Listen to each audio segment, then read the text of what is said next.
This segment brought to you by Kansas Wheat.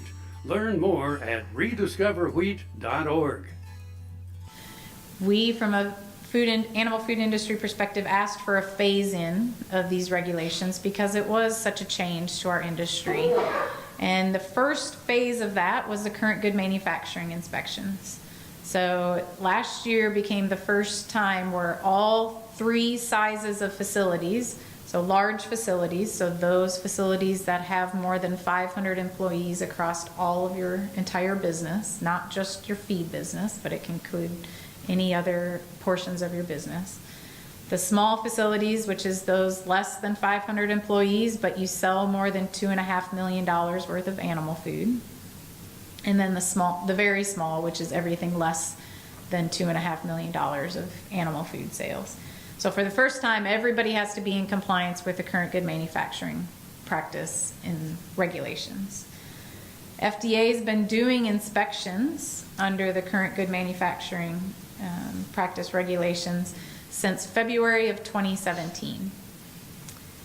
We, from a trade association perspective, have been trying to glean as much information as we can out of those inspections, and one of the things that we've been doing is a Freedom of Information Act request. So you can request of FDA through the Freedom of Information results of inspections. So where have they done inspections? What type of facilities? What were the results of those inspections? And you can get information back from FDA to that regard. So we've been doing that, and we've been gathering that information now since February of 2017, and the last iteration that we got took us through the beginning of October, so through the last fiscal year. And there had been 562 CGMP inspections that were held across the United States. So this is just a map that we've put together of those locations. And if you remember that initial map that I put up of where our feed facilities and pet food facilities are, it's pretty much mirrors where those two maps would just correlate perfectly together, which is what we wanted to see. We did not want to see the inspections isolated in one specific area with one specific FDA district office, or targeted to,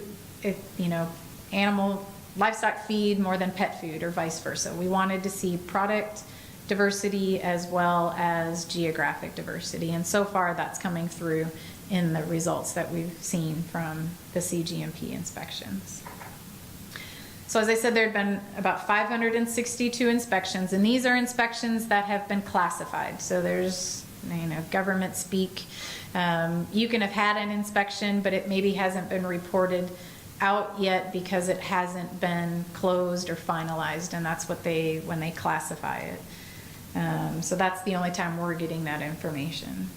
But the inspections are occurring from a federal inspector side and a state inspector side. So there are many states that have contracts with FDA to do the inspections for animal food facilities, and we're seeing them do that. Of those 562 facilities, they've been in 41 states. So they've been in Hawaii and Puerto Rico as well. And they've issued 41 483s. So the Form 483 is the Notice of Inspection Findings. And so if they find something that they want to note or call you out on, they put it on the 483 form. So there have been 41 issued out of those 562. KFRM is one of the largest farm radio stations in the nation, dedicated to informing and entertaining rural listeners from northern Oklahoma to southwestern Nebraska. You can catch KFRM in many ways, of course, 550 on the AM dial, streaming at kfrm.com, or on your smartphone by going to the TuneIn Radio app, or on Ag AM in Kansas on Tuesdays and Facebook every day of the week. KFRM, tune us in. You'll be glad you did.